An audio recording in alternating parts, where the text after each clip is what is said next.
Les enseignements de Jésus sur la sagesse dans Matthieu 7 et Luc 6. Les chapitres 7 de Matthieu et 6 de Luc contiennent des enseignements fondamentaux de Jésus, souvent regroupés sous le nom de Sermon sur la montagne, Matthieu, et Sermon dans la plaine, Luc. Bien que présentant quelques différences, ces deux passages mettent en lumière la sagesse que Jésus enseigne à ses disciples pour une vie juste et alignée sur la volonté de Dieu. Voici les enseignements clés sur la sagesse tirés de ces passages. Jugez les autres. Jésus insiste sur la prudence et l'humilité lorsqu'il s'agit de juger autrui. Matthieu 7, 1-5 et Luc 6, 37-42. Jésus met en garde contre le fait de juger les autres, car nous serons jugés de la même manière. Il utilise l'analogie de la paille et de la poutre. Comment pouvons-nous voir la paille dans l'œil de notre frère si nous n'enlevons pas d'abord la poutre de notre propre œil?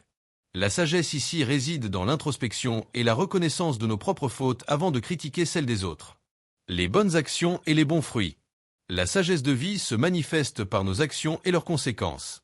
Matthieu 7, 15-20 et Luc 6, 43-45. Jésus enseigne que l'on reconnaît les gens à leurs fruits. Un bon arbre ne peut pas produire de mauvais fruits, et un mauvais arbre ne peut pas produire de bons fruits. Cela signifie que la vraie sagesse se révèle par des actions concrètes et positives, et non par de simples paroles ou des apparences. Nos paroles et nos actions sont le reflet de notre cœur. Écouter et mettre en pratique. La véritable sagesse ne se limite pas à l'écoute, mais se manifeste par l'obéissance. Matthieu 7, 24-27 et Luc 6, 46-49, c'est l'un des enseignements les plus percutants sur la sagesse. Jésus compare celui qui écoute ses paroles et les met en pratique à un homme sage qui a bâti sa maison sur le roc. Lorsque la pluie et les inondations viennent, la maison ne tombe pas. En revanche, celui qui écoute mais ne met pas en pratique est comparé à un homme insensé qui a bâti sa maison sur le sable, et celle-ci s'effondre lors des intempéries. La sagesse ici est clairement définie comme l'obéissance active aux enseignements de Jésus, qui constitue un fondement solide pour la vie face aux défis. L'amour des ennemis et la générosité. Luc 6 met davantage l'accent sur des aspects pratiques de la sagesse relationnelle. Luc 6, 27-36. Jésus enseigne à aimer ses ennemis, à bénir ceux qui nous maudissent, à faire du bien à ceux qui nous haïssent et à prier pour ceux qui nous maltraitent. Cette sagesse va à l'encontre de l'instinct humain de vengeance et promeut une générosité et une compassion radicale. Il exhorte également à donner sans attendre en retour, promettant que la même mesure nous sera rendue. C'est une sagesse de désintéressement et de foi en la bienveillance divine. La sagesse selon Jésus, telle que nous l'avons vue dans Matthieu 7 et Luc 6, ne se limite pas à des préceptes moraux, mais invite à une transformation profonde de l'être. Voyons comment ces enseignements se manifestent dans la vie quotidienne et ce qu'ils impliquent concrètement. L'authenticité plutôt que l'hypocrisie. Un fil conducteur important dans les enseignements de Jésus est le contraste entre l'apparence et la réalité. La sagesse nous pousse à être authentiques. Matthieu 7, 21-23, Jésus déclare « Ceux qui me disent « Seigneur, Seigneur » n'entreront pas tous dans le royaume des cieux, mais celui-là seul qui fait la volonté de mon Père qui est dans les cieux. » Cela met en lumière que la vraie sagesse ne réside pas dans la profession de foi verbale, mais dans l'obéissance active et la mise en pratique des commandements divins. C'est une mise en garde contre l'hypocrisie religieuse, où les paroles pieuses ne sont pas accompagnées d'actions justes. La sagesse, c'est l'intégrité entre ce que l'on dit croire et ce que l'on fait réellement. La confiance et la dépendance envers Dieu. La sagesse se manifeste aussi par une attitude de confiance et de dépendance envers la providence divine. Matthieu 7, 7-11, Jésus encourage à demander, chercher et frapper. Il assure que celui qui demande reçoit, celui qui cherche trouve, et à celui qui frappe on ouvre. Il utilise l'analogie du Père terrestre qui donne de bonnes choses à ses enfants pour illustrer que notre Père céleste donnera encore plus. La sagesse ici, c'est de reconnaître notre besoin et de nous tourner vers Dieu avec foi pour nos nécessités, sachant qu'il est bon et généreux. Ce n'est pas une sagesse d'autosuffisance, mais de dépendance filiale. La voie étroite et la porte large. Jésus présente un choix clair, soulignant que la sagesse implique une décision délibérée. Matthieu 7, 13-14, entrez par la porte étroite. Car large est la porte, spacieux est le chemin qui mène à la perdition, et il y en a beaucoup qui entrent par là. Mais étroite est la porte, resserré est le chemin qui mène à la vie, et il y en a peu qui les trouvent. Cet enseignement souligne que la sagesse ne mène pas nécessairement au chemin le plus facile ou le plus populaire. Au contraire, elle exige un choix conscient et une discipline pour suivre la voie de la justice, même si elle est moins fréquentée. C'est un appel à la discernement et à la persévérance. Les implications pratiques de cette sagesse. Ces enseignements appellent à une réévaluation de nos priorités et de nos comportements. Priorité aux actes. La sagesse de Jésus nous pousse à évaluer notre vie non pas par nos intentions ou nos paroles, mais par nos actions concrètes. C'est à leurs fruits que vous les reconnaîtrez. Humilité radicale. Avant de vouloir corriger les autres, la sagesse nous invite à regarder nos propres défauts. C'est une sagesse qui commence par l'auto-examen. Amour inconditionnel. La sagesse la plus élevée se manifeste dans l'amour des ennemis et la générosité sans attente de retour, brisant les cycles de vengeance et de réciprocité intéressée. Fondation solide. Mettre en pratique les paroles de Jésus est la seule voie pour construire une vie résiliente face aux tempêtes, qu'elles soient personnelles, relationnelles ou existentielles. En fin de compte, la sagesse, selon Jésus, n'est pas une quête intellectuelle abstraite, mais une invitation à vivre une vie transformée, fondée sur l'amour, l'humilité et l'obéissance à la volonté de Dieu. C'est le chemin qui mène à une vie pleine et durable, une vie construite sur le roc inébranlable de ses enseignements. Les enseignements de Jésus sont d'une richesse inépuisable, et la sagesse est un thème qui traverse tout son ministère.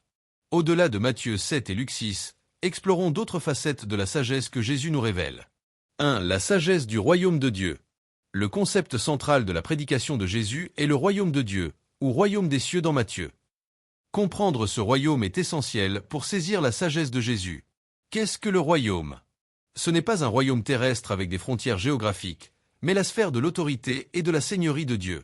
Il est à la fois présent, Jésus en est la manifestation, et à venir, dans sa plénitude. La sagesse, c'est de comprendre que Dieu règne déjà et d'aligner notre vie sur cette réalité. Les paraboles du royaume. Jésus utilise de nombreuses paraboles pour expliquer la sagesse du royaume. La parabole du semeur, Matthieu 13, Marc 4, Luc, émoticône, n'en croyant pas ses yeux, elle enseigne que la réception de la parole du royaume varie selon l'état du cœur. La sagesse est d'avoir un bon terrain, un cœur ouvert et réceptif qui permet à la parole de porter du fruit. La parabole du trésor caché et de la perle de grand prix, Matthieu 13, 44-46. Le royaume est d'une telle valeur qu'il vaut la peine de tout abandonner pour l'acquérir. La sagesse, c'est de reconnaître cette valeur suprême et de faire les choix nécessaires pour le posséder. La parabole des 10 vierges, Matthieu 25, 1-13, elle met l'accent sur la préparation et la vigilance. 5 vierges sages ont emporté de l'huile supplémentaire, tandis que les 5 folles n'en ont pas. La sagesse est d'être prêt pour le retour du maître, de ne pas être négligent dans sa vie spirituelle. La parabole des talents, Matthieu 25, 14-30, elle enseigne la responsabilité de bien gérer les dons et les ressources que Dieu nous confie. La sagesse, c'est d'être un bon intendant et de faire fructifier ce qui nous a été donné. 2. La sagesse de l'amour. Si la sagesse des béatitudes, Matthieu 5, Luc 6, nous pousse à l'humilité et à la compassion, les enseignements de Jésus sur l'amour sont le fondement même de toute sagesse divine. Le plus grand commandement, Matthieu 22, 37-40, Marc 12, 29-31, Luc 10, 27-28, Jésus résume toute la loi et les prophètes en 2 commandements. Tu aimeras le Seigneur, ton Dieu, de tout ton cœur, de toute ton âme, de toute ta force et de toute ta pensée. Tu aimeras ton prochain comme toi-même. La sagesse suprême est de comprendre que ces 2 amours sont indissociables et constituent l'essence de la volonté de Dieu. L'amour des ennemis, Luc 6, 27-36, déjà abordé, mais tellement central. Cette sagesse radicale, qui dépasse la justice humaine, révèle la nature de Dieu et nous invite à imiter sa perfection. Le commandement nouveau, Jean 13, 34-35, je vous donne un commandement nouveau, aimez-vous les uns les autres, comme je vous ai aimé, vous aussi, aimez-vous les uns les autres. À ceci tous connaîtront que vous êtes mes disciples, si vous avez de l'amour les uns pour les autres. La sagesse, c'est de manifester cet amour sacrificiel et désintéressé, qui est la marque distinctive de ses disciples. 3. La sagesse de la foi et de la confiance. Jésus enseigne une sagesse qui nous libère de l'anxiété et nous pousse à la foi. Ne vous inquiétez pas, Matthieu 6, 25-34, Jésus exhorte ses disciples à ne pas s'inquiéter pour leur vie, leur nourriture ou leurs vêtements. Il utilise les exemples des oiseaux du ciel et des lits des champs pour montrer que si Dieu prend soin de la création, il prendra d'autant plus soin de ceux qui le recherchent. La sagesse ici est de faire confiance à la providence divine et de chercher d'abord le royaume de Dieu et sa justice, avec la promesse que tout le reste vous sera donné par surcroît. La foi qui déplace des montagnes, Matthieu 17h20, Marc 11h23. Jésus enseigne que même une foi gros comme un grain de sénévé peut accomplir des choses extraordinaires. La sagesse, c'est de ne pas sous-estimer le pouvoir de la foi en Dieu. 4. La sagesse de la miséricorde et du pardon. La sagesse divine se distingue de la justice humaine par son accent sur la miséricorde. Le pardon des offenses, Matthieu 18, 21-35. La parabole du serviteur impitoyable illustre l'importance de pardonner aux autres comme Dieu nous a pardonné. La sagesse, c'est de comprendre la mesure infinie du pardon divin et d'appliquer cette même mesure dans nos relations. Le bon samaritain, Luc 10, 25-37. En réponse à la question « Qui est mon prochain ?», Jésus raconte cette parabole qui redéfinit le prochain comme toute personne dans le besoin, sans distinction de race, de religion ou de statut social. La sagesse ici est d'agir avec compassion active envers quiconque croise notre chemin. En somme, les enseignements de Jésus sur la sagesse dépassent largement une simple morale.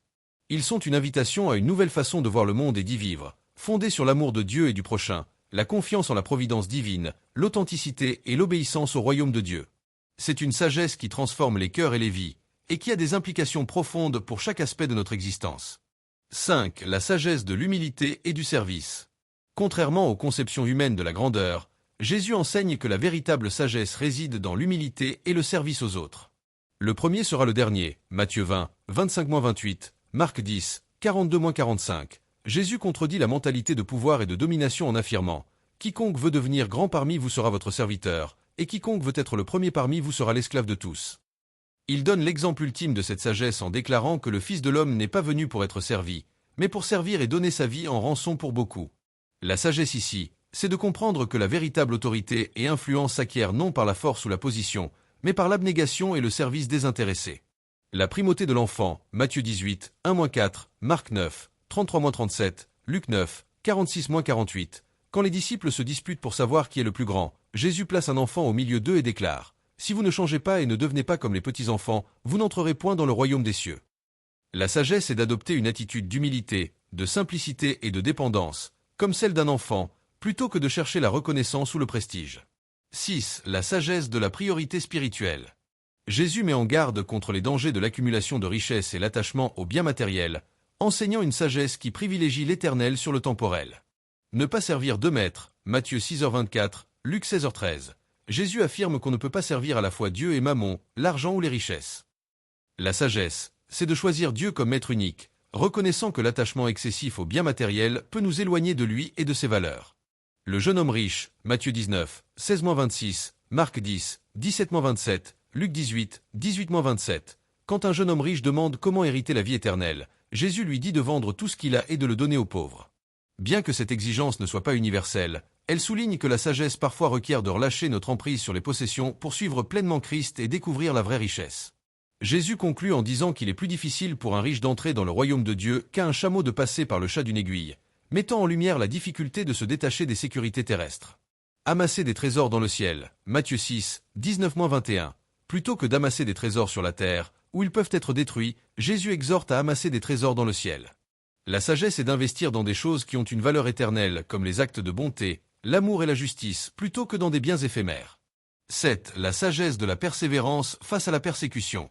Jésus prépare ses disciples à affronter l'opposition, enseignant une sagesse qui voit au-delà des difficultés immédiates. Les béatitudes sur la persécution, Matthieu 5, 10-12, Luc 6, 22-23. Jésus déclare bienheureux ceux qui sont persécutés à cause de la justice et à cause de lui. Il les exhorte à se réjouir et à tressaillir de joie, car leur récompense est grande dans les cieux. La sagesse ici, c'est de comprendre que la fidélité à Dieu peut entraîner l'adversité, mais que cette adversité est temporaire et ouvre la voie à une récompense éternelle. Être sage comme des serpents et innocent comme des colombes, Matthieu 10h16. Alors qu'il envoie ses disciples, Jésus leur donne cet étrange conseil. La sagesse est de faire preuve de prudence et de discernement face aux dangers et à l'opposition, tout en maintenant une pureté d'intention et d'action. C'est une sagesse qui combine la vigilance avec l'intégrité. Les enseignements de Jésus sur la sagesse constituent un guide de vie complet. Il nous invite à une transformation radicale de nos valeurs et de nos perspectives, nous détournant de la sagesse du monde pour embrasser une sagesse divine qui mène à une vie abondante et éternelle. Je suis vraiment heureux que cette exploration de la sagesse de Jésus vous passionne. C'est un sujet tellement riche et pertinent pour nos vies. Maintenant que nous avons parcouru ces différents aspects de ces enseignements, y a-t-il un point en particulier qui résonne le plus avec vous? Ou peut-être y a-t-il une question spécifique sur la mise en pratique de cette sagesse au quotidien, ou sur d'autres enseignements de Jésus que vous aimeriez aborder?